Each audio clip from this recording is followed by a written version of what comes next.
dia para todos. Bom dia.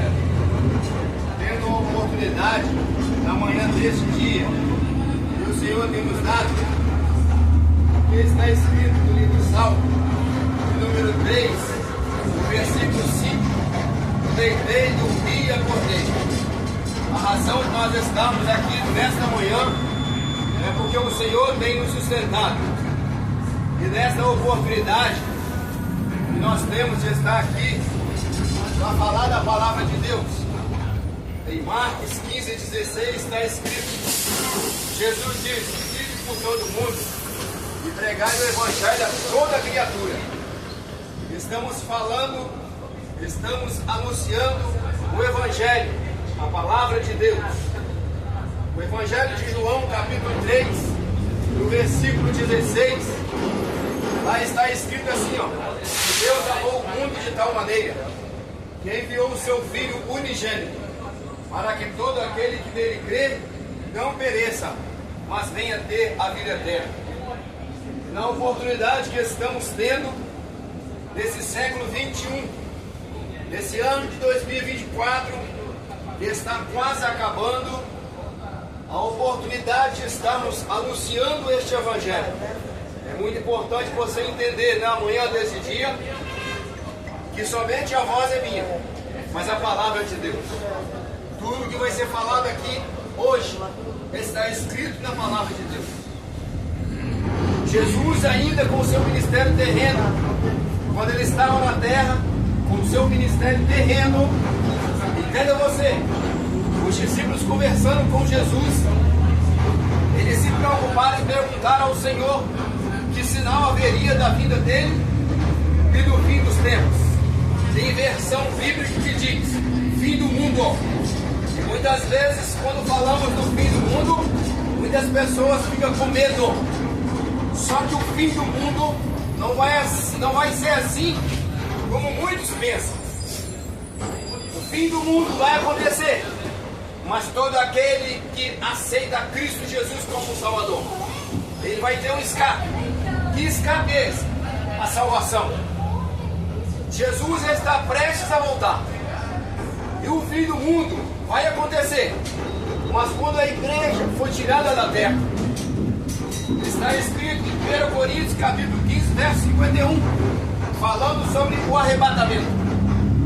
O que é arrebatamento? No grego, arrebatamento significa arrancar com força, tirar com violência. Ou seja, se você aceita Cristo como Salvador, e o arrebatamento acontece, você vai subir, desaparecer instantaneamente. Glória a Deus. É importante entender que o arrebatamento acontecerá por sequência de milésimo de segundo. Diz a Bíblia Sagrada, 1 Coríntios 15, 51 fala: eis que vos digo o mistério, na verdade nem todos dormiremos, mas todos seremos transformados e levados aos céus. O privilégio será para os que morreram em Cristo, ou seja, aquele que aceitou a Cristo enquanto estava com vida nessa terra, morreu servindo ao Senhor. Os corpos serão transformados, ressuscitados, corpos incorruptíveis. O que é incorruptível? É aquilo que não vai ser destruído mais. Corpo igual ao corpo de Cristo. E o texto continua a dizer que os mesmos que estiverem vivos na terra, os que estiverem na terra vivos, os corpos serão transformados e levados ao céu também.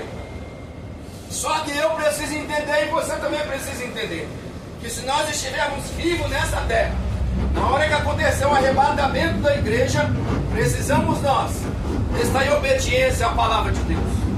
Não é todos que vão estar vivos na terra no arrebatamento que vai subir, não. É todos aqueles que estiverem servindo ao Senhor. Entenda você que na Bíblia está escrito que todos pecaram e destituídos foram da glória de Deus. E a oportunidade que nós estamos tendo é enquanto nós estamos com vida, porque está escrito também na palavra de Deus. E em Deus, capítulo 9, verso 27, está dizendo assim, ó, que está ordenado ao homem morrer só uma vez, e depois disso vai vir o juízo. Possa ser que falamos para alguém na manhã deste dia que não está acreditando no que estamos falando. Como eu disse no início, só a voz é minha, Mas tudo que estou falando está escrito na palavra de Deus. Evangelho de João, capítulo 8, verso 32, está escrito: e conhecereis a verdade, e a verdade ela vai te libertar. A oportunidade é hoje. Nós não podemos dizer que amanhã vai dar tempo. Por quê? Porque nós não sabemos o dia e nem a hora que nós vamos morrer. O último estágio nosso do homem é morrer. E infelizmente é morrer. Poderia então viver eternamente, mas após o pecado ser gerado no jardim do Éden, todos passaram pelo mesmo processo: morrer. Muitas vezes falamos, ou seja, muitas vezes ouvimos alguém dizer: morreu, acabou. Não, aí que vem o problema. Se morrer com Cristo, no juízo final, diz a Bíblia Sagrada, que ressuscitará para a vida eterna. Evangelho de João, capítulo 5, verso 16 a seguir, lá está escrito: e uns vão ressuscitar para a vida eterna, e outros ressuscitarão para a vergonha eterna. Ou seja, em Apocalipse, capítulo 20, verso 15, lá está escrito que o livro da vida vai ser aberto. E se o meu nome ou o teu nome não estiver escrito no livro da vida, está escrito: será lançado no lago de fogo. Quem quer ir para o lago de fogo? Ninguém. Se fizer a pergunta na manhã desse dia aqui, quem quer ir para o inferno? Ninguém, nem eu. Mas para ir para o céu, há uma preparação. Que preparação é essa? Renúncia. Renunciar àquilo que não agrada a Deus. Ou seja, o pecado. A única coisa que separa a minha vida e a tua vida de Deus é o pecado.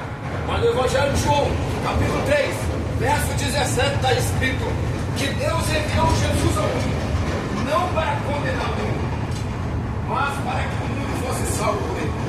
Deus enviou Jesus ao mundo para nos dar o direito da salvação. Todos nós, esse que vos fala, também é pecador. Não sou melhor do que ninguém aqui, mas uma vez eu aceitei esta palavra. Eu aceitei que sou um pecador. Aceitei que Cristo morreu para me dar o direito de salvação. Então é necessário você também entender que se você morrer para algum lugar, a tua alma vai ou para o céu ou para o inferno. Essa é a palavra. Possa ser que estamos falando na manhã deste dia e você está ouvindo: que palavra dura é esta, né? Mas não é a palavra dura, é uma palavra de advertência, é uma palavra para você entender que se você morrer, em algum lugar você vai ficar. E esse lugar que você vai ficar será eternamente. Existem dois destinos para mim e para você: ou é para o céu, ou é para o inferno. Para o inferno qualquer um vai, mas para o céu precisa haver uma mudança de vida. E só o Espírito Santo faz isso na minha e na tua vida. Aleluia. Jesus hoje ele representa o advogado da humanidade. Ele ainda está perdoando. Jesus está dando a oportunidade para mim e para você. A primeira epístola de João, capítulo 2, verso 1 e 2, lá está escrito: Jesus disse: meus filhinhos, estas coisas eu vos escrevo, para que não pequeis. Mas se pecares, tem um advogado para com o Pai, Jesus Cristo, o justo. Só que no Apocalipse, capítulo 20, e o verso 11, lá está escrito que Jesus vai ser o juiz. O advogado perdoa, o juiz vai trazer a sentença. Diante do juízo final, diz a Bíblia Sagrada, que todo joelho se dobrará e toda língua confessará. Diante do juízo final, não tem como esconder. Diante do juízo final, não tem como fugir, não tem como correr, não tem como você dizer que não ouviu falar de Jesus. Você que nos ouve hoje aqui, diante do juízo final, não terá como você dizer que não ouviu falar de Jesus Cristo, que não ouviu falar quem é Jesus Cristo. Diante do juízo final, toda língua confessará e todo joelho se dobrará. Entenda essa oportunidade até que o Senhor nos deu para falar. Entenda você. O ano de 2024 está findando. Vamos entrar no ano de 2025. Milhões de pessoas neste momento estão se preparando para a virada do ano. Será que nós estamos preparados para a vida de Cristo? Ou estão se preparando somente para as coisas desta terra? Entenda você, Deus, Ele amou o mundo de tal maneira que enviou o seu Filho unigênito, para que todo aquele que nele crê não pereça, mas tenha aqui a vida eterna. Deus, Ele não quer que a humanidade se perca. O próprio homem escolhe o caminho dele. O livre-arbítrio escolheu o caminho estreito ou o caminho largo. O que é o caminho estreito? É aquele caminhão, é um exemplo de dificuldade. Que dificuldade é essa? Para todo aquele que aceita Cristo tem que renunciar ao pecado. Aí passa a ser difícil, mas o final deste caminho estreito é vida eterna com Cristo. Agora aqueles que estão no caminho largo, o que é o caminho largo? Pode fazer tudo, pode pecar, pode prostituir, pode adulterar, pode matar, pode fornicar, pode fazer tudo nesse caminho largo, mas o final dele é morte eterna sem Deus. Assim vamos fazer uma oração agora. Se você puder inclinar o teu rosto agora, na manhã desse dia, e entender que você está aqui porque Deus está permitindo, então ora comigo e vamos agradecer o Senhor. Glorioso Deus, maravilhoso e eterno Pai, Senhor, mais uma vez agradecer, meu Senhor, por esta oportunidade que o Senhor nos deu, Pai. Apresenta ao Senhor Deus a vida de cada um que está aqui. Eu não conheço nenhum deles, mas o Senhor conhece. Apresenta ao Senhor Deus a vida do motorista. Continua tomando a direção dele neste dia de hoje, abençoando a vida dele, da família dele, do trabalho dele, e a cada um desses que se encontram aqui na manhã desse dia. Abençoa cada um deles, a família deles que ficou no lar deles, ó Pai. A cada um desses que a questão, possam eles ter entendido a tua palavra. Assim eu agradeço ao Senhor, em nome de Jesus Cristo. Amém. Você pode dizer amém? Amém. Amém. Graças a Deus.